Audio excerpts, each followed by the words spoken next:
Senior جج جو ہے شامل ہے چیف جسٹس کے ساتھ. ٹھیک ہے.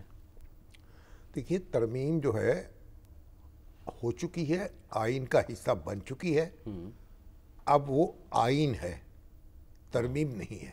ٹھیک ہے. اس کے مطابق اب عمل ہوگا اور عمل شروع ہو چکا ہے. صحیح. اب اس میں جو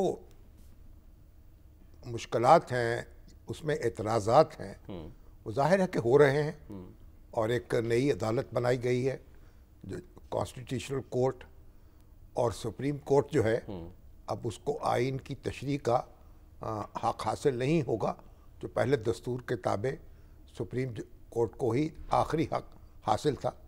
لیکن اپیلنٹ کورٹ کے طور پہ تو سپریم کورٹ موجود رہے گی نا. دیکھیے جتنے بھی مقدمات پاکستان میں دائر ہوتے ہیں, خواہ وہ افراد کے درمیان ہوں, خواہ وہ افراد یا اداروں کے درمیان ہوں, یا صوبوں کے درمیان ہوں, یا حکومت کے ایک حکومت کے اور دوسری حکومت کے درمیان ہوں, ہر مقدمہ جو ہے وہ حتمی شکل اختیار کرے گا سپریم کورٹ میں. ٹھیک ہے. تو جب ہم یہ کہتے ہیں یہ صرف اپیل کی عدالت بن جائے گی, تو یہ کوئی معمولی بات نہیں ہے. اپیل کی عدالت یہ حتمی عدالت. یہ جو جملہ ہے شامی صاحب, یہ صرف لوکل سطح پہ نہیں, یہ یعنی کہ بین الاقوامی سطح پہ بھی کہا جا رہا ہے. انٹرنیشنل کمیشن آف جیورسٹس ہے, ICJ, اس نے 27ویں ترمیم ظاہر ہے جو اب آئین کا حصہ بن گئی ہے, فیڈرل کانسٹیٹیوشن کورٹ کی تشکیل, ججوں کی تقرری, اور جوڈیشل کمیشن آف پاکستان کی نئی ترتیب, پھر جس کا اشارہ کل آپ نے تفصیل سے دیا اور بتایا کہ ہائی کورٹ ججوں کے تبادلے اور صدر کو دیے استثناء, اس سب پر وہ کہہ رہے ہیں کہ ترمیم کے بعد یہ جو سپریم کورٹ ہے یہ صرف اپیل کا فورم رہ جائے گا. دیکھیے اپیل دنیا کے ہر مقدمہ جو ہے پاکستان کا, ہر مقدمہ اس کا آخری فیصلہ جو ہے سپریم کورٹ نے کرنا ہے. ٹھیک ہے. تو صرف اب کوئی کانسٹیٹیوشنل معاملات تو نہیں زیر بحث ہوتے ہیں نا عدالت میں. صحیح. وہ تو ایک اس کا حصہ ہے. باقی تو افراد کے درمیان, اداروں کے درمیان, صوبوں کے درمیان, ہر معاملے میں فیصلہ سپریم کورٹ کو کرنا ہے. تو یہ کوئی معمولی اختیار ہے. ٹھیک. لیکن جہاں تک یہ کانسٹیٹیوشنل کورٹ کا تعلق ہے, دنیا پاکستان میں کیونکہ ہمارے اہل سیاست آپس میں الجھے رہتے ہیں, ادارے آپس میں الجھے رہتے ہیں, آئینی مشگافیاں ہوتی ہیں, عدالتوں میں مقدمے جاتے ہیں, وگرنہ دنیا میں اس طرح کے جو کانسٹیٹیوشنل نکات ہیں وہ بہت کم زیر بحث آتے ہیں. معمول کے مقدمے ہی چلتے ہیں. صحیح. انڈیا میں ایک بینچ ہے, وہ کانسٹیٹیوشنل معاملات کو دیکھ لیتا ہے. کتنے مقدمے آتے ہیں سال میں؟ بہت کم. ٹھیک. ہمارے ہاں جب تک سیاستدان ایک دوسرے کے ساتھ جینا نہیں سیکھیں گے, یہ کام بند نہیں ہوگا. یہ ہمارے ہر کام جو ہے عدالت میں جاتا ہے, اور عدالت کے ذریعے ہم چاہتے ہیں سیاست کریں, اور وہ یہ ایک دور ہمارا لد گیا ہے. اب یہ دیکھیے یہ جو بات ہے نا, اب یہ انٹرنیشنل جو کمیشن آف جیورسٹس ہے وہ بھی بات کر رہا ہے, بھائی یہ جو یہ کورٹ بنی ہے یہ ججوں پہ مشتمل ہے. یہ کوئی آپ نے کوئی گلی سے پکڑ کے کو وہاں لوگ نہیں بٹھا دیے, یہ جج بیٹھے ہیں وہاں. ہاں اس پہ ان کے جج ویسے ہی مقرر ہونے چاہیے تھے جیسے کہ دوسرے سپریم کورٹ کے جج مقرر ہوتے ہیں یا ہائی کورٹ کے مقرر ہوتے ہیں. ہمیں بھی اس پہ اعتراض ہے, لیکن جو بھی تقرری ہوئی ہے کوئی نئے جج نہیں ہے, آلریڈی جج موجود ہے, ہائی کورٹ میں ہے یا سپریم کورٹ میں. لیکن اس اعتراض پر شامی صاحب حکومت ہی کہتی ہے کہ ایگزیکٹو کو تو اختیار ہے کہ وہ جج لگائے, جیسے دنیا بھر میں ہوتا ہے. نہیں دنیا میں ہوتا ہے نا, لیکن یہاں ایگزیکٹو نے اس کا بیجا استعمال کیا, اس کے بعد عدلیہ نے اس اختیار کو محدود کر دیا. اچھا. اس پہ سپریم کورٹ کے چیف جسٹس کی مشاورت جو ہے, بامعنی مشاورت, وہ لازم قرار دے دی. ٹھیک. اس کے بعد پھر سپریم کورٹ نے جب افتخار چودھری صاحب کے آنے کے بعد اس میں تجاوز کیا اور سارا اختیار اپنے پاس لے لیا. تو ہمارے ہاں یہ تو مختلف مراحل سے گزرتے رہے. یہ بات درست ہے, ایگزیکٹو نامینیٹ کرتی ہے, لیکن chief justice of supreme court اور chief justice of high court کے مشورے سے کرتی ہے. یعنی یہ نہیں ہوتی کہ بلا جو چاہے جس کو مقرر کر دے. اور یہ مگر ہماری انتظامیہ نے بھی اور ہماری عدلیہ نے بھی تجاوز کیا ہے اپنی حدود سے. اس وجہ سے پھر سپریم کورٹ کے فیصلے بھی آئے ہیں جس میں انتظامیہ کا اختیار محدود ہوا. ٹھیک ہے. اور پھر اس کے بعد اب ترمیمیں کر کے آپ نے عدلیہ کا اختیار محدود کیا. اب یہ جو جوڈیشل کمیشن کے پاس وہ اختیار چلا گیا. اب اتنا بڑا فورم تقرری کے لیے کہیں نہیں بنتا جہاں اتنا بڑا فورم بنا ہے. لیکن بہرحال ایک نیا تجربہ آپ نے کر لیا. تو اب اس لیے وہ جو انٹرنیشنل کمیشن کہہ رہا ہے وہ بھائی یہ جج ہیں، یہ کوئی آپ ایسا نہیں ہے کہ کوئی وہاں میڈیا کے لوگ چلے گئے ہیں یا کوئی ارکان اسمبلی چلے گئے ہیں، ججوں نے یہ کام کرنا ہے. صحیح. پہلے بھی جج کر رہے تھے. ہاں بات یہ ہے تو اس میں پھر انہوں نے کہا جی استثناء دے دیا گیا ہے، صدر مملکت کو دے دیا گیا ہے، اب اس کے بعد جو چیف آف آرمی سٹاف کو یعنی فیلڈ مارشل کو دے دیا گیا. تو اس سے ان کو کیا تکلیف ہو گئی ہے؟ بھئی صدر کو اگر استثناء دے دیا گیا ہے تاحیات تو مجھے اس سے اتفاق نہیں ہے، لیکن ایک فرد کو دیا گیا نا. ٹھیک. اس سے جو ایک صدر ہے، ایک دوسرے پرانے صدر ہیں، ان کو یہ اختیار مل جائے گا. سر لیکن وہ اس لیے کہتے ہیں نا کہ دنیا میں کیونکہ یہ تو نہیں ہوتا نا کہ قانون جو ہے وہ صدر کے لیے مختلف ہو، ایک عام آدمی کے لیے مختلف ہو. صدر مختلف ہوتا ہے. صدر کے خلاف کارروائی جو ہے وہ صرف امپیچمنٹ ہو سکتی ہے. ٹھیک ہے. صدر کو آپ عدالتوں میں آپ گھسیٹ نہیں سکتے. صدر پہ ابھی تو وزیر اعظم کو بھی استثناء دیا گیا ہے، یہ دستور میں موجود ہے. وزیر اعظم جو ہے جب اپنے منصب کے اختیارات استعمال کرتا ہے تو اس کو آپ اس کے خلاف قانونی کارروائی نہیں کر سکتے، اسے عدالت میں نہیں گھسیٹ سکتے. اچھا. اب اس کو جب آپ نے تاحیات استثناء دیا تھا وہ شہباز شریف صاحب نے اس سے اتفاق نہیں کیا، وہ واپس انہوں نے واپس کر دیا. اور اگر وہ قبول کر لیتے تو عمران خان صاحب کو بھی فائدہ پہنچ جاتا، شاید اسی لیے نہیں، وہ بھی جیل سے باہر آ جاتے. لیکن بات یہ ہے لیکن عدالتوں نے اس کو بھی وائلیٹ کیا ہے. آپ وزیر اعظم کے خلاف فوجداری نوعیت کی کارروائی نہیں کر سکتے جب وہ منصب اس کے پاس ہو. اچھا. لیکن وزیر اعظم کو نوٹس جاری کیا گیا توہین عدالت کا نواز شریف صاحب کو، ان کے خلاف کارروائی کی جسٹس زیاد علی شاہ نے، اور انہوں کو وکلا نے مشورہ دیا آپ استثناء نہ مانگیں. جو استثناء ان کو دیا تھا دستور نے، انہوں نے طلب نہیں کیا. انہوں نے وہاں جا کے کہا جس طرح خلفائے راشدین پیش ہوتے تھے عدالت کے سامنے، میں بھی ان کی پیروی کرتے ہوئے عدالت کے سامنے آ گیا ہوں. حالانکہ جو ان کا یہ موقف تھا وہ دستور کے مطابق نہیں تھا. دستور کے مطابق چیف جسٹس کو یا سپریم کورٹ کو یہ اختیار حاصل نہیں تھا کہ وزیر اعظم سے کے خلاف یہ کارروائی کا آغاز کرتے یا ان کو طلب کرتے فوجداری کسی کارروائی میں. صحیح. تو اس کو وائلیٹ کیا انہوں نے. تو اس لیے ہمارے ہاں اب انہوں نے کہا کہ صدر صاحب کو تاحیات جو ہے استثناء حاصل ہوگا. تو ٹھیک ہے اگر وہ یہ کر دیتے کہ صدر صاحب کو وہی پارلیمنٹ کے ذریعے کارروائی کی جا سکے گی، پارلیمنٹ کی اجازت کے بغیر نہیں کی جا سکے گی، یہ زیادہ بہتر ہوتا. پھر فیلڈ مارشل کو استثناء دے دیا تو فیلڈ مارشل کے خلاف کسی نے کیا مقدمہ قائم کرنا.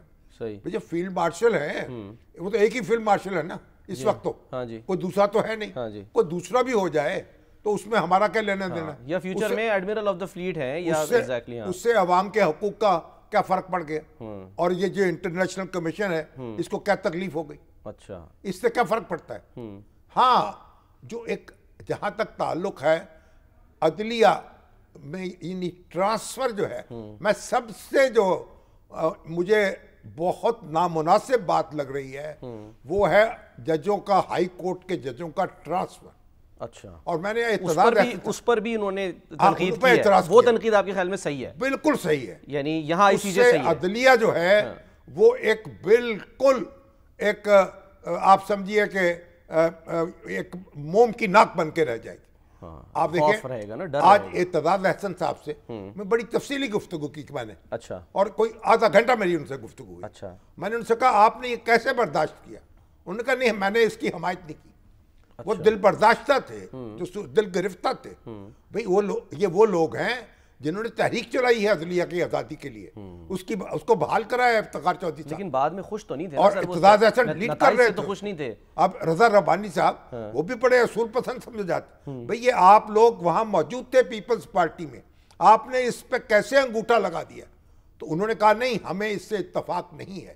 یہ جو ججوں کو پر ایک تلوار لٹکانا اس پر، تو میں سمجھتا ہوں کہ ساری سول سوسائٹی کو، سارے وکلا کو، اور جو کہا ہے نا اسلام آباد ہائی کورٹ کے سیکرٹری جنرل صاحب نے، ججا صاحب کہ ججز اپنی لڑائی خود لڑیں. ججا صاحب یہ ججوں کی لڑائی نہیں ہے. یہ ججوں کو جو ہم تحفظ دیتے ہیں وہ ذاتی تحفظ نہیں ہوتا، وہ انصاف فراہم کرنے کے لیے تحفظ دیا جاتا ہے تاکہ وہ کسی خوف کے بغیر، کسی عناد کے بغیر، کسی تعصب کے بغیر فیصلے کر سکے سر تاکہ ان کو کسی کا دباؤ کا سامنا نہ ہو. سر ایکسپیرینس کی بنیاد پہ بھی ہوتا ہے. اب آپ جس کی مثال دے رہے ہیں کہ تحریک چلائی, اس تحریک کے بعد جو اس تحریک چلانے والے تھے وہ کیا کہتے تھے کہ جی جو ہم نتائج چاہتے تھے وہ تو نکلے ہی نہیں نکلے. اس میں پھر وہی ہو گیا سو موٹو کا غیر یعنی کہ ضروری استعمال آپ اس کو محدود کریں. اب کر دیا اس پہ ٹھیک ہے, اس پہ اعتراض نہیں کر سکتے آپ, سو موٹو کو محدود کریں, لیکن آپ یہ کہ ججوں کو ان کے سر پہ تبادلے کی ایک تلوار لٹکا دیں.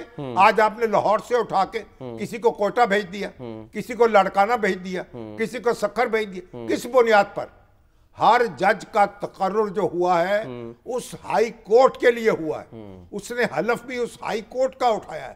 آپ اس کو کیسے دوسرے صوبے میں بھیج سکتے ہیں اور کسی دور دراز علاقے میں؟ سر لیکن ایک فورم تو دیا ہے نا. کیا فورم ہے؟ کوئی فورم نہیں ہے. کیوں؟ اس سپریم میں جوڈیشل کونسل میں اگر جائے گا, اس میں وکیل موجود ہے, حکومت کے نمائندے موجود ہیں, اور اگر آپ اس پہ نہیں جائیں گے پھر سپریم جوڈیشل کونسل میں معاملہ جائے گا. کیوں؟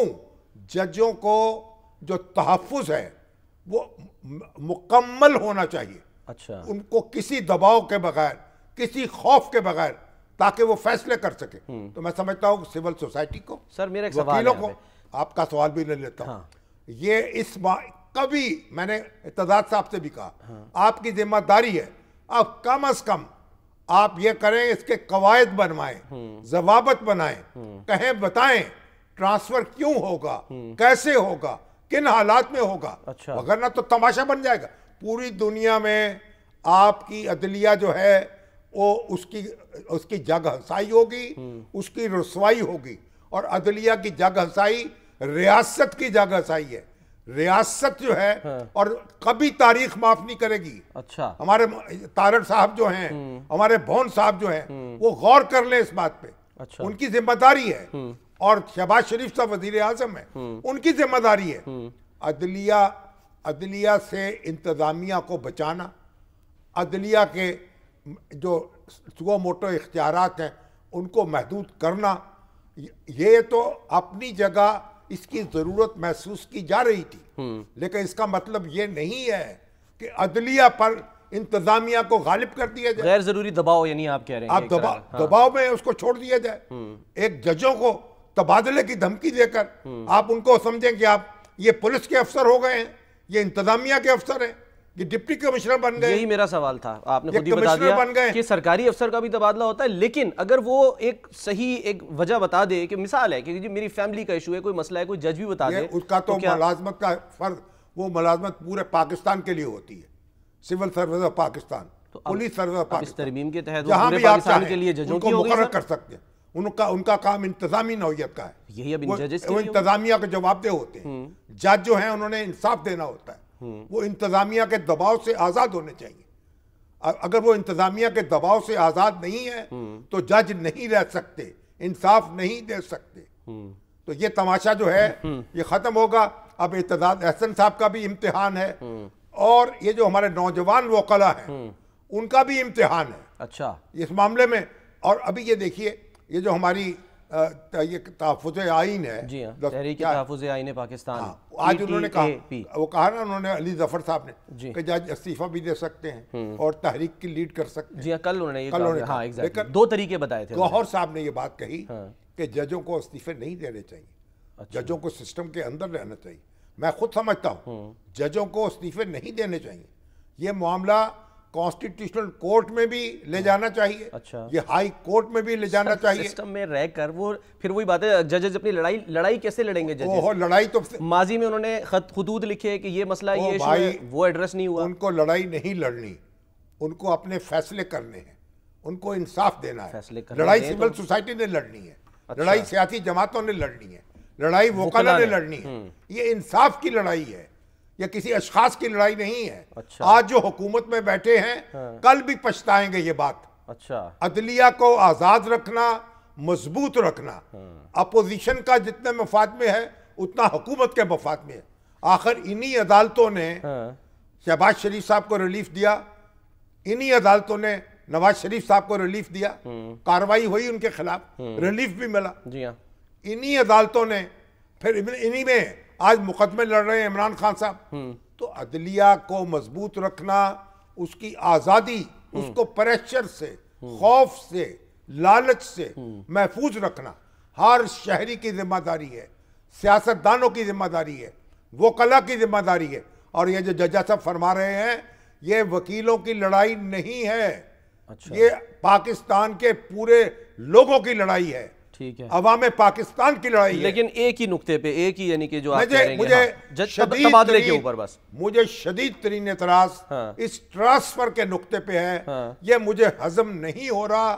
یہ عدلیہ ایسا لگ رہا ہے جیسے عدلیہ کے دل میں گولی ماری جا رہی ہے. اب سر اور نظام عدل جو ہے جیسے اس کو مفلوج کیا جا رہا ہے. باقی باتیں اور ہیں. آج ایک عدالت ہے، کل وہ ختم ہو جائے گی. کل آپ آ جائیں پارلیمنٹ میں میجورٹی لے کے آ جائیں. ٹھیک ہے، اور عدالتوں میں بھئی جج بیٹھے ہوئے ہیں نا یار، کوئی وہاں مزدور تو بھرتی نہیں ہو گئے. صحیح ہے. ایک سپریم کورٹ کے اندر بیٹھے ہوں یا کانسٹیٹیوشنل کورٹ کے اندر بیٹھے ہوں. ابھی تو وہ وفاقی شرعی عدالت کی جو بلڈنگ ہے اس پہ نظر تھی اس کی. ہاں جی، انہوں نے کہا ہم تو نہیں لیں گے. مسئلہ چل رہا ہے. اب وہ اسلام آباد ہائی کورٹ نے ان کو وہ اپنا اپر پورشن دے دیا ہے شاید. اب اس پہ بھی ابھی کلیئرٹی ابھی نہیں ہے. طرح طرح کی افواہیں اڑ گئیں جی ہاں کہ اسلام آباد ہائی کورٹ سے عمارت خالی کرائی جا رہی. حالانکہ اس سے کیسے عمارت خالی کرائی جا سر؟ عمارت سے یاد آیا، عمارت تو نہیں مل جائے گی ان کو. آج علیمہ خان صاحبہ جو ملنا چاہتی تھی بانی پی ٹی آئی سے، وہ گئیں، ان کو نہیں ملنے دیا گیا. اب ظاہر ہے نہیں ملنے دیا جا رہا. انہوں نے باہر گفتگو کی، انہوں نے کچھ کہا ہے کہ 28ویں ترمیم کے بعد کیا ہوگا. جو آپ نے عمارت کی بات کی، ذرا وہ سنتے ہیں کیا فرما رہی ہیں علیمہ خان صاحبہ. یہ اتنے ڈرے ہوئے ہیں کہ عمران خان کی کوئی پیغام نہ باہر آ جائے. یہ خوفزدہ ہیں. آپ کی ترمیم بھی اسی لیے آ رہی ہیں اور آپ کی جو عمران خان کی آواز سے ڈر رہے ہیں. یہ عمران خان کو آئسولیٹ کر رہے ہیں. ہم اگر ملاقات کے لیے احتجاج کر رہے ہیں، ہم عمران خان کی حقوق کے لیے احتجاج کر رہے ہیں. یہ ان کا رائٹ ہے کہ اپنے وکلا سے مل سکیں، اپنی فیملی سے مل سکیں. اور یہ ان کو ڈر ہے کہ ان کی آواز باہر ایک آواز نہ آئے. اتنی حد تک ان کا خوف آپ کو نظر آ رہا ہے. بہت خوف زدہ ہے. آج کل حالات جو کورٹس کے جا رہے ہیں 27ویں کے بعد، جو 28ویں کے بعد یہ بلڈنگیں ہی ختم ہو جائیں گی. میرے خیال میں یہ بلڈنگ رہنے کی ضرورت ہی نہیں پڑے گی. 3 رکنی بینچ فل کورٹ کنسیڈر کیا جاتا ہے. انہوں نے آرڈر دیے ہوئے ہم سب کے ملاقات کے لیے. یہاں پہ ان کی توہین ہوتی ہے. پچھلے وقت تھے، اچھے وقت تھے. اگر یہ کوئی پولیس ایک تو وہ یہ کہہ رہی ہیں شامی صاحب کہ جی ڈرے ہوئے ہیں کہ کہیں خان صاحب کی کوئی بات باہر نہ آ جائے. حالانکہ باتیں تو خیر باہر آ جاتی ہیں، وکیل تو مل ہی لیتے ہیں.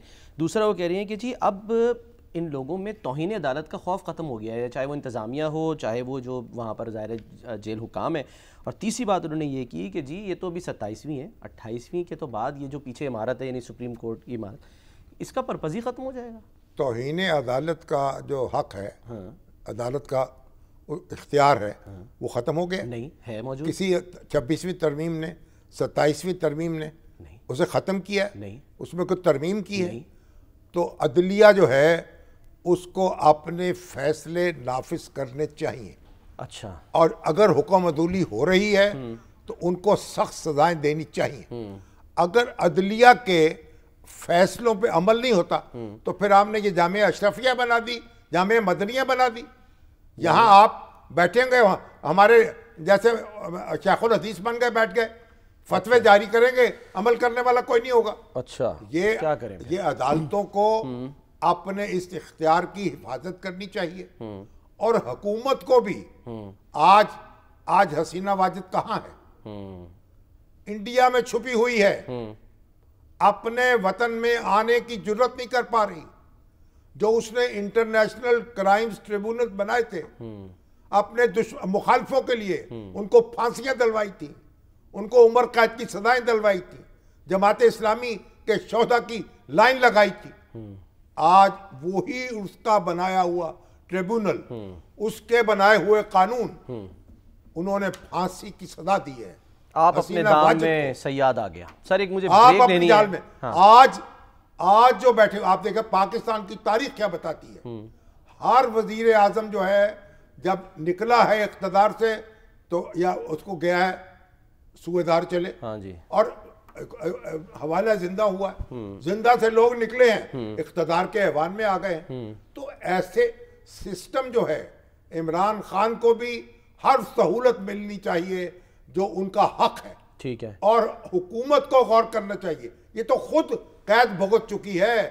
کتنے وزیر ہیں جنہوں نے قید بھگتی ہے, سزائیں بھگتی ہیں. صحیح. اور آپ دیکھیں یہ احسن اقبال کو, خواجہ آصف کو, رانا ثناء اللہ کو, کس کس کا نام اور سلسلہ چل ہی جا رہا ہے, سلسلہ تو چل ہی رہا ہے. اور مریم نواز شریف کو, تو پھر آپ کیسے بھول جاتے ہیں.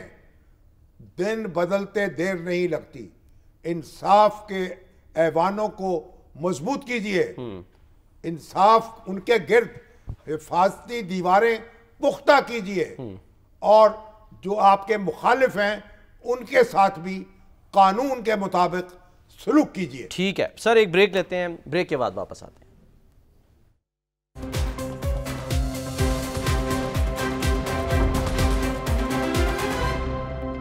Welcome back.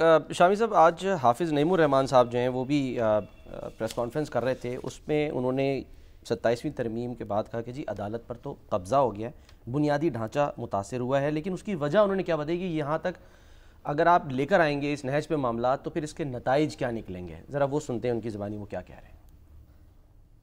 26ویں ترمیم جب پاس ہوئی, اور اس میں ظاہر ہے اس وقت پی ٹی آئی نے تو شرکت نہیں کی تھی, لیکن مولانا نے اس کی حمایت کی تھی, اور اس کے علاوہ ظاہر حکومتی پارٹیاں تھیں. عدالت کے اوپر ایک طریقے سے انہوں نے ضرب لگائی تھی. جو 27ویں ترمیم ہے اس میں تو انہوں نے بالکل ہی عدالت پہ قبضہ کرنے کی کوشش کی, اور عملاً وہ اس میں فی الحال کامیاب بھی ہو گئے. وہ الگ بات ہے کہ ایک وقت آئے گا انشاءاللہ کہ یہ ساری ترمیمیں ختم ہوں گی, اور اس طرح کی ترمیمیں جو آئین کی بنیادی روح کے منافی ہیں, اس کے بنیادی اسٹرکچر کے جو اسٹرکچرل پارٹ ہے آئین کا جس کو تبدیل نہیں کیا جا سکتا, اس کی روح کے خلاف ہیں, وہ کیسے قبول کی جا سکتی ہیں. جب آپ جمہوری آزادیوں پر قدغن لگائیں گے, جب فارم 47 کی بنیاد پر بندوبست کریں گے حکومتوں کا, تو پھر لوگوں کا اعتماد اس پورے نظام پہ سے اٹھ جائے گا, اور پھر جو افراتفری و انارکی ہوگی اس کا کون ذمہ دار ہوگا. یہ بہتر یہ ہے کہ ان آوازوں کو وہ سمجھ لیں اور حالات کو بہتر بنا لیں. اب شامی صاحب کیا کریں, یعنی احتجاج کریں, ریلیز نکالیں, یوم سیاہ منائیں, اس کے نتائج نکلیں گے, اپوزیشن سڑکوں پر آئے گی, یکجا ہوگی, وکلا نکلیں گے, نہیں نکلیں گے, یا پھر یہ کہ جو معاملات اب عدالت میں جا رہے ہیں آپ کو لگتا ہے کہ وہیں سے ریلیف مل سکتا ہے کہ 27ویں ترمیم کے خلاف وہ قانون کے دائرے میں کریں. آپ قانون کے دائرے میں آپ کو حق حاصل ہے احتجاج کرنے کا. ٹھیک, جیسے آج ہوا, وہ جو آج ایک ریلی نکلی, چھوٹی سی ریلی تھی لیکن ریلی نکال سکتے ہیں, عدالتوں میں ایجیٹیٹ کر سکتے ہیں, لوگوں کو اپنے ساتھ ملا سکتے ہیں, مظاہرے کر سکتے ہیں. دیکھیں کوئی بھی احتجاج جو ہے وہ قانون سے ماورا نہیں ہونا چاہیے. ٹھیک ہے. اور حافظ نعیم الرحمان صاحب جو ہیں جو وہ تو بڑے جذبات کا اظہار کرتے رہتے ہیں اکثر معاملات پہ. اب ظاہر ہے کہ اب جب اگلا الیکشن آئے گا پھر اس میں دیکھیے کتنی کامیابی ان کو حاصل ہوتی ہے. اکٹھے نہیں ہوتے نا سر, وہ اپنا سولو فلائٹ لے کے چلتے ہیں نا, جو بھی ہے. اب ان کو حق ہے کہ اپنا الیکشن لڑیں, پر اصل بات تو یہ کہ پارلیمنٹ کے ذریعے ہی آپ کو یہ سارے کام کرنے پڑیں گے نا. اب تو جماعت اسلامی کا اجتماع بھی ہو رہا ہے, یعنی جمعہ ہفتہ اتوار 3 دن لاہور میں مینار پاکستان کے سائے میں ایک ان کا بڑا سالانہ اجتماع ہو رہا ہے, جس میں ہزاروں افراد ان کے شریک ہوں گے, مظاہرہ کریں گے اپنی طاقت کا, تنظیمی طاقت کا. اور ان کے جناب جو سیکرٹری اطلاعات ہیں شکیل ترابی صاحب, انہوں نے تو لکھا ہے کہ بھائی 23 مارچ 1940 کو اجتماع ہوا تھا, ایک ہمارا ہوگا. تو اللہ کرے کہ آپ کا کارواں بھی ایسا چل پڑے. اجتماع کا کوئی نتیجہ پھر کیا نکلے گا؟ نتیجہ نکلے گا, لوگ اگر ان کے ساتھ مل جائیں, انتخابات میں کامیابی حاصل کریں, تو پھر قائد اعظم کے ساتھ لوگ ملے تھے انتخابات میں, اگر نہ جیتتے 1946 میں تو پھر کچھ بھی حاصل نہ کر پاتے. ٹھیک ہے. بہرحال سر میرا پوائنٹ جو ہے نا, جذبات جو ہیں قابل قدر ہیں, لیکن ان کو چاہیے کوئی ایسا مؤثر احتجاج کریں تاکہ, اور ایک سویپنگ سٹیٹمنٹ جو ہے نا اس کی بجائے نقطہ بہ نقطہ چلے. اچھا, میں سب سے پہلا نقطہ تو میرے نزدیک یہ ہے یہ ٹرانسفر کا معاملہ جو ہے, ٹھیک ہے, اس کو تو ٹکانے لگانا چاہیے, اور یہ ٹرانسفر کا اختیار جو ہے وہ انتظامیہ کے پاس دینا جو ہے, چلے یہ تو بس ہو سکتا ہے پریشر اتنا ڈیولپ ہو جائے کہ 28ویں میں اس کو چینج کر دیا جائے. سر جو ابھی یہ نقطہ اٹھایا آپ نے کہا یہ کہ قدغنوں سے نظام پر سے بھروسہ اٹھتا ہے, انارکی ہوتی ہے. اب میں اس کو ریلیٹ کر رہا ہوں جو بریک سے پہلے آپ بات کر رہے تھے.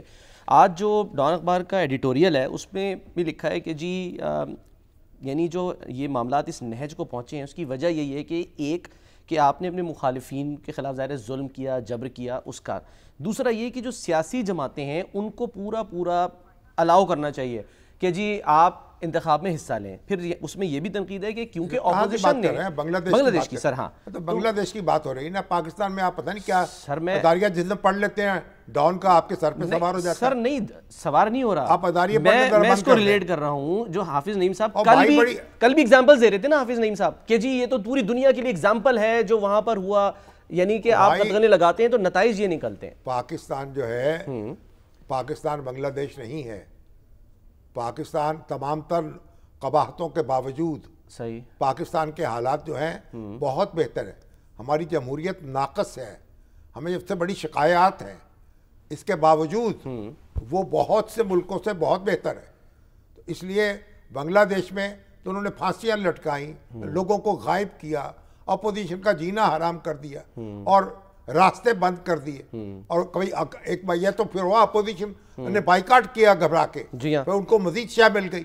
تو بات یہ ہے کہ یہ اس کو تو وہ بھگت رہی ہیں. اور یہاں بھی جب آپ اپنے مخالفوں کا ناطقہ بند کرتے ہیں تو پھر آپ کا بھی ناطقہ بند ہوتا ہے. مسئلہ سارا یہ ہے سیاسی جماعتیں, ہمارا مسئلہ یہ ہے سیاسی رہنما اور سیاسی جماعتیں جمہوری ممالک میں ایک دوسرے کو تسلیم کرتے ہیں, ایک دوسرے کے ساتھ زندہ رہتے ہیں. جو اپوزیشن ہے وہ گورنمنٹ ان ویٹنگ ہوتی ہے. یہاں بھی ہمیں یہ سیکھنا, سیاسی جماعتوں کو سیکھنا ہوگا ایک دوسرے کے ساتھ. انڈیا میں ایک زمانے تک تو بہت اچھے طریقے سے کام چلا ہے. اب وہاں بھی جب مودی آئے ہیں تو سیاسی جماعتیں ایک دوسرے کے خون کی پیاسی ہو رہی ہیں. اب انتخابات پر سوال اٹھ رہے ہیں. اب آپ ووٹروں کو رشوتیں دی جا رہی ہیں. 75 لاکھ عورتوں کو 10-10 ہزار روپے دیا گیا, اس طرح ووٹ خریدے گئے. وہاں کا اگر انہوں نے اپنے آپ کو نہ سنبھالا تو ان کا بھی حشر بڑا برا ہوگا. تو پاکستان جو ہے اس کے اہل سیاست کو یہ سبق حاصل کرنا چاہیے, ایک دوسرے کو جینے کا حق دیں ٹھیک, اور ایکسٹریم ایک دوسرے کا گلا دبوچے نہ, گھونٹے نہ, تو بس معاملہ ٹھیک رہے گا. چلیں اللہ کرے کہ سر ایسا ہو, آئیڈیل سچویشن ہو. ہم کہتے ہیں ہماری آزادی نہیں ہے, جتنی آزادی ہمیں ہے دنیا کی ہر بات ہم کرتے ہیں, ہر تنقید کرتے ہیں, ہر نقصان ہر جو نشاندہی کرتے ہیں, غلط بات کی گرفت کرتے ہیں. اور ہمارا سوشل میڈیا جو ہے وہ تو ماشاءاللہ جیسا بالکل مادر پدر آزاد ہے. پھر اس کے بعد یہی شکایتیں کر رہے ہوتے ہیں ہمیں بات کہنے کا حق نہیں ہے, بات کہنے کا موقع نہیں ہے. کر جو لیتے ہیں ان کو پھر ہراس کیا جاتا ہے. ہمیں ہراس کیا جا رہا ہے. شاہ زیب کو کیا نا, شاہ زیب خانزادہ کو. کس نے کیا؟ حکومت نے کیا. نہیں حکومت نے نہیں کیا, لیکن میں کہہ رہا ہوں باہر گئے نا بیرون ملک, وہاں کو مل گیا ایک پی ٹی آئی کا ورکر مبینہ طور پر, اور ان کو جو انہوں نے کیا نہیں تھا انہوں نے وہ be be Bushra be be پر وہ بات کی ہی نہیں. وہ تو وٹو صاحب کو لتے لیتے رہے, ان کا انٹرویو کر کے ان کی گوشمالی کرتے رہے. اب ان کے پیچھے وہ فکر چست کر رہا ہے. تو یہ کوئی وہاں حکومت نے کر دیا, یہ پاکستانی حکومت نے کیا. نہیں وہ تو خیر کہہ رہی ہے پاکستانی حکومت کہ ہم اس کے خلاف کارروائی کریں گے. سیاسی جماعتوں کے کارندوں نے کیا ہے. یہی تو میں رو رہا ہوں اس بات کو. تو اب شاہ زیب جیسے جو ہمارے اینکر ہیں, ہمارا اثاثہ ہے, ہمیں قابل فخر ہے ہمارے, اور ان کو آپ اس طریقے سے نشانہ بنا لیں, اس سے کیا فرق پڑتا ہے؟ اس سے عزت کم نہیں ہوتی کسی کی. عزت ان کی کم ہوئی ہے جو آوازیں کستے ہیں, جو ان کی پشتی بانی کرتے ہیں, جو ان کے سرپرست ہیں, جو ان کے پیچھے کھڑے ہوتے ہیں. دنیا کے بھی سر اثاثوں میں اضافہ ہو گیا نا. نجم سیٹھی صاحب, نجم سیٹھی تشریف لا رہے ہیں دنیا میں, موسٹ ویلکم. چلا نجم سیٹھی جو ہے ہمارے سر کا تاج ہے, اور ان سے آپ اختلاف کریں یا اتفاق کریں, ان کی اپنی کنٹریبیوشن ہے, اپنی ایک سٹرگل ہے, لائف لانگ سٹرگل ہے, بڑے قابل احترام ہے. صحیح. تو اچھا سر یہ دیکھیں نا, اب یہ آپ دیکھیں کیا دیکھیں, بتائیں آپ کیا کہہ رہے ہیں. نہیں میں تو آگے بڑھنا چاہ رہا ہوں. وہ اقوام متحدہ میں جو ڈونلڈ ٹرمپ کا جو امن پلان ہے اس پر غزہ امن پلان, ہاں اس پہ قرارداد جو ہے سر وہ منظور ہے, پاکستان نے اس کے ساتھ دیا ہے. پاکستان سمیت اس کو 13 ووٹ اس کے حق میں ملے. کسی نے مخالفت میں ووٹ نہیں دیا. چائنا, روس اور چین نے ویٹو نہیں کیا, انہوں نے ووٹ کا حق استعمال نہیں کیا. اس کا مطلب اس کو سپورٹ کیا. اچھا اگر وہ ویٹو کر دیتے نہ میں ووٹ دیتے قرارداد مسترد ہو جاتی. انہوں نے موقع دیا کہ یہ قرارداد جو ہے اس پہ عمل ہو, ٹھیک ہے, کہ تاکہ پاکستان جو ہے اور مسلمان ملک جتنے ہیں وہ اس کو سپورٹ کر رہے ہیں, اور جو فلسطینی اتھارٹی ہے اس نے بھی اس کو سپورٹ کیا. حماس نے کیوں نہیں کیا؟ حماس نے اس سے اختلاف کیا بھائی. ایک تو اس جنگ بندی ہوئی ہے, جنگ بندی کے بعد وہاں انٹرنیشنل فورس آ رہی ہے, اسرائیل کی فوج وہاں سے نکالی جائے گی اور تعمیر نو ہوگی, لوگوں کو سکھ ملے گا. اور کہہ رہے ہیں حماس جو ہے اس کو غیر مسلح کیا جائے گا. تو وہاں سے اگر غیر مسلح ہو جائے تو سیاسی جماعت کے طور پر اپنا معاملات اپنا حصہ لے, اپنی سیاست کرے. اور جب اس نے جو ٹرمپ کا پلان تھا اس کو تو حماس نے بھی قبول کیا تھا. ہاں جی. اور پھر اگر جنگ بندی نہ ہوتی تو آج کتنے لوگ مارے جا چکے ہوتے بھائی. 1 لاکھ کے لوگ مارے گئے ہیں تو 19 لاکھ بچ بھی گئے ہیں نا غزہ میں. جی ہاں. تو جو آپ بچے ہوئے ہیں ان کو بھی آپ نے مارنا ہے. تو آپ یہ طریقہ ہے, آپ آگے چل رہے ہیں. پاکستان کے مندوب نے کہا کہ ہم چاہتے ہیں کہ یہاں فلسطینی ریاست بنے اور اسرائیل جو ہے 1967 کی سرحدوں پر وہ کہہ رہے ہیں کہ بنے. ہماری کوشش ہے, مسلمان ملکوں کی کوشش ہے ایک دباؤ بڑھا کے اپنا امریکہ پر اور یہ مقصد حاصل کرے. حماس جو ہے وہ اپنی جنگ ہو رہی تھی اس میں وہ اس کو کامیابی نہیں مل سکی. حماس جنگ بندی کی اپیلیں حماس کر رہی تھی اور بڑی مشکل سے یہ جنگ بندی ہم نے حاصل کی ہے. اب کوئی راستہ نہیں ہے اس امن کے راستے پر بڑھنے کے سوا, اور مسلمان ملکوں کو مل کے اپنا دباؤ بڑھانا چاہیے. پاکستان بھی لگا ہوا ہے اور حماس جو ہے وہ تنہا رہ جائے گی. اب آپ دیکھیے مسلح جد و جہد کا زمانہ لد گیا, اس سے آپ کوئی مقصد حاصل نہیں کر سکیں گے. آپ کو سیٹ بیک ہو چکا ہے, ہزاروں لوگ مارے جا چکے ہیں, بے گھر ہو چکے ہیں, غزہ کھنڈر بن چکا ہے. اور ان کی سر بیکنگ بھی جو ہے وہ ختم ہو گئی ہے نا, مسلح جو اب آپ کو کرتے تھے لوگ. آپ کو اب پرامن راستے پہ آگے بڑھنا ہے, سیاست کرنی ہے, اپنے پرامن طریقے سے اپنا وجود جو ہے اس کا احساس دلانا ہے اور تعمیر نو کرنی ہے.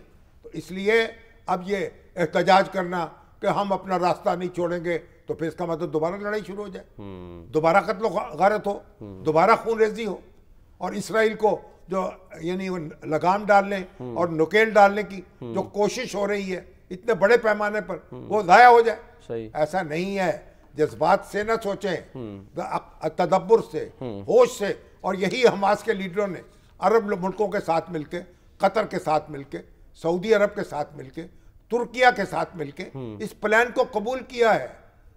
بالکل جو ٹرمپ کا پلان ہے سر, اب اس میں خامیاں ہو سکتی ہیں, ٹھیک ہے, اب ہارم ہو سکتے ہیں, اس کو آپ نے آگے پریشرائز کرنا ہے. ابھی تو آپ دیکھیں محمد بن سلمان پہنچ رہے ہیں وہاں 7 سال کے بعد سر, وہ کہہ رہے ہیں جمال خشوگی کے قتل کے بعد پہلا وائٹ ہاؤس کو سجایا جا رہا ہے ان کے اعزاز میں. ان کو جناب 35 F-35 بیچنے کی تیاریاں ہیں, $600 ارب جو ہے وہ وہاں انویسٹمنٹ کرنا چاہتے ہیں. تو یہ سارا کچھ جو ہو رہا ہے یہ اگر فلسطینی عوام کو سکون نہیں ملے گا, اگر وہاں امن نہیں آئے گا, اگر فلسطینی ریاست نہیں بنے گی, یہ کچھ نہیں ہو سکے گا, سارا معاملہ چوپٹ ہو جائے گا. اچھا, جو چین اور روس بھی ظاہر ساتھ دے رہے ہیں, چین اور روس جو ہیں انہوں نے قرارداد کی سپورٹ نہیں کی لیکن اس کی مخالفت بھی نہیں کی.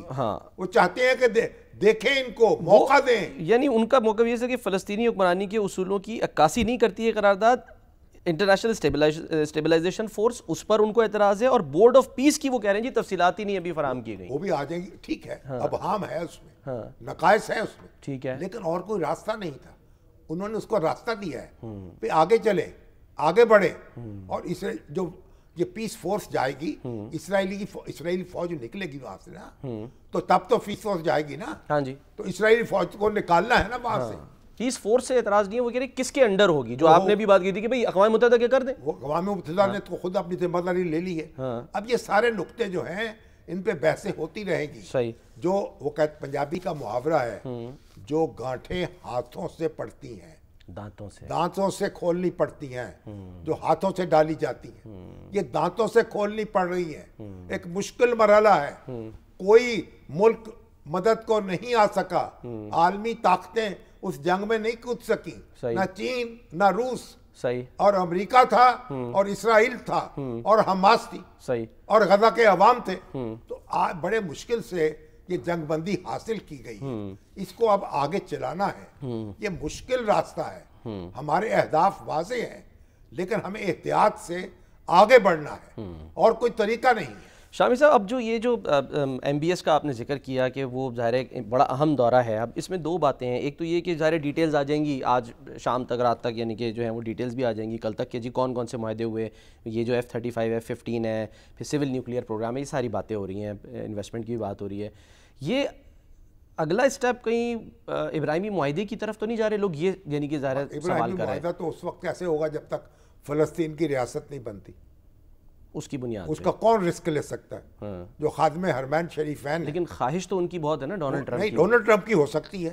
وہ شہزادہ سلمان نے وہاں حکومت نہیں کرنی سعودی عرب میں. یہ جو مسلمان عوام ہیں وہ اس کی اجازت دیں گے، خواہ وہ سعودی عرب کے ہوں خواہ پاکستان کے ہوں. وہ کیا کریں گے؟ وہ کیسے لیا؟ آپ دیکھیے کیا ہوتا ہے وہاں. کیسے سر وہاں کوئی آپ کو کیا پتا کیا؟ اگر ایم بی ایس کہہ دیں کہ ہم کر رہے ہیں تو عوام کہیں گے عوام کہیں گے آنکھیں بند کر کے. وہاں کون احتجاج کرتا ہے سر؟ ہاں، آپ کو اندازہ نہیں ہے. اچھا، جو مسلمانوں کا سینٹیمنٹ ہے. نہیں وہ اپنی جگہ میں یہ کہہ رہا ہوں.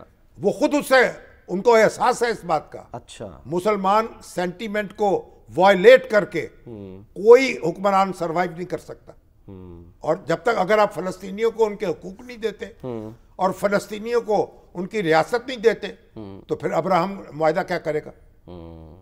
کس سے؟ پھر اسرائیل کے آپ نے سرنڈر کرنا ہے اس کے سامنے. تو اسرائیل کو اپنی حدود میں رہنا ہوگا اور فلسطینی عوام کے حقوق تسلیم کرنے ہوں گے، تبھی بات آگے بڑھے گی. سر یہ جو F-35 کی بات ہو رہی ہے اس میں کچھ جو بین الاقوامی جریدے ہیں وہ تو انالیسز یہ کر رہے ہیں کہ اس سے جو یعنی کہ جو بیلنس ہے وہ متاثر ہوگا، کیونکہ ابھی تک مشرق وسطیٰ میں تو یہ F-35 صرف اسرائیل کے پاس ہے. تو پھر کیا بیلنس متاثر کیسے ہوگا؟ بیلنس بہتر ہو جائے گا، برابر ہو جائے گا. یہ تو سعودی عرب جو ہے، سعودی عرب اسرائیل کو قبول ہوگا برابر کی طاقت ہو. سعودی عرب اسرائیل کو تو نیست و نابود تو نہیں کرنا چاہتا.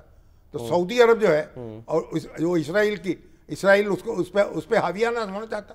تو سعودی عرب کے ساتھ ہم بھی کھڑے ہیں، پاکستان بھی کھڑا ہے، پورا اسلام عالم اسلام کھڑا ہے. ٹھیک ہے. اسرائیل جو ہے اپنی حدود و قیود میں رہے گا تو رہ سکے گا، وگرنہ یہ کیسے ہو سکتا ہے؟ جو عدم توازن اس وقت ہے وہ توازن ختم ہو جائے گا. صحیح. سعودی عرب کی طاقت جو ہے اس میں اضافہ ہونا چاہیے، دفاعی طاقت. صحیح ہے. اس میں کیا حرج ہے؟ ٹھیک ہے. چلیں سر، وہ طاقت میں جو ہے وہ اضافے کے لیے پیروں کے پاس بھی جا سکتے ہیں. وہ جو ابھی ایک آرٹیکل آیا تو ایک تصویر بھی گردش کر رہی ہے، وہ دکھانا بھی چاہ رہے ہیں کہ بے نظیر بھٹو صاحبہ، وہ ایک پیر صاحب ہے نا سندھ کے، سید غلام حسین شاہ بخاری، جی پیر اف کمبر شریف، ان سے ملنے گئی ہیں تو ان کے پاس بیٹھی ہوئی ہیں فرش پہ. یہ تصویر ہم دکھا رہے ہیں. تو پیروں سے اور ملاقاتیں جو ہیں تو ہمارے حکمرانوں کی جاری رہی ہیں. اور پیر اف دیول شریف بھی ہوتے تھے جو ایوب خان کے پیر تھے. اچھا. اور وہ بھی ان کے لیے چلے کاٹتے تھے، مراقبے کرتے تھے. اچھا. اور یہ ہمارے خان صاحب جو ہیں ان کے تو گھر میں پیر موجود تھا، اہلیہ ہی ان کی پیر. اب اس کی کہانی جو ہے دور دور پھیل گئی ہے. اکانومسٹ میں ان کے جو ملازمین ہیں ان کے انٹرویو چھپے ہیں. کالے بکرے آتے تھے، ان کے صدقے اتارے جاتے تھے، یہ نظر اتاری جاتی تھی. ٹھیک ہے. اب یہ مگر وہ کہتے ہیں کہ اپنی بیگم کے معاملہ کے پوچھتے تھے، ان سے تصویریں دکھاتے تھے اور ان کی رائے لیتے تھے، پھر لوگوں کا تقرر کرتے تھے. اب جتنے منہ اتنی کہانیاں ہیں، یہ ساری باتیں ہم سنتے رہے. غیر قانونی تو نہیں ہے نا شامی صاحب؟ وہی بات ہے، اگر اہلیہ ہی پیر ہے تو پھر ان سے اگر ڈسکس کر لیا تو کیا ہوگا؟ پتہ نہیں. اب جو ہمارے حکمران جو ہیں کس سے ڈسکس کرتے ہیں، ڈسکس تو کرتے ہیں نا. تو یہ فیصلے اپنے جو کرتے ہیں، ہمارا یہی تو المیہ ہے ہمارا. اچھا. ہماری وہ جو رپورٹ ہے نا اس میں جو تصویر ہماری جو گورننس ہے، جو ہماری حکومت کاری ہے، اس کی تصویر بھی تو آئی نا. ہماری ایجنسیاں جو ہیں، کاجی جناب وہ جو جنرل فیض حمید تھے وہ ان کو فیڈ کرتے تھے اپنے ان کے ایک پیر کے ذریعے، پھر وہ پیش گوئی کرتی تھی تو عمران خان صاحب کا اعتقاد ان پہ بڑھ جاتا تھا. تو آپ یہ بھی تو اندازہ لگائے نا، اگر یہ درست ہے تو اس پہ کس پہ انا للہ پڑھیں گے ہم؟ چلیں فی الحال تو سر یہ اسلامی جمہوریہ پاکستان ان شعبوں کے لیے ہم نے بنائی تھی کہ اس میں ہماری ایجنسیاں ایسے کریں گی. ٹھیک ہے. اور پھر ہمارے یہاں اس طرح سے کاروبار مملکت چلے گا. چلیں وہ بھی سر فیصلہ کچھ شاید دنوں میں آ جائے. اب سوشل میڈیا پہ تو یہ اس وقت جو ہے نا وہ اڑی ہوئی ہے. دیکھتے ہیں, بریک لیتے ہیں, بریک کے بعد واپس آتے ہیں.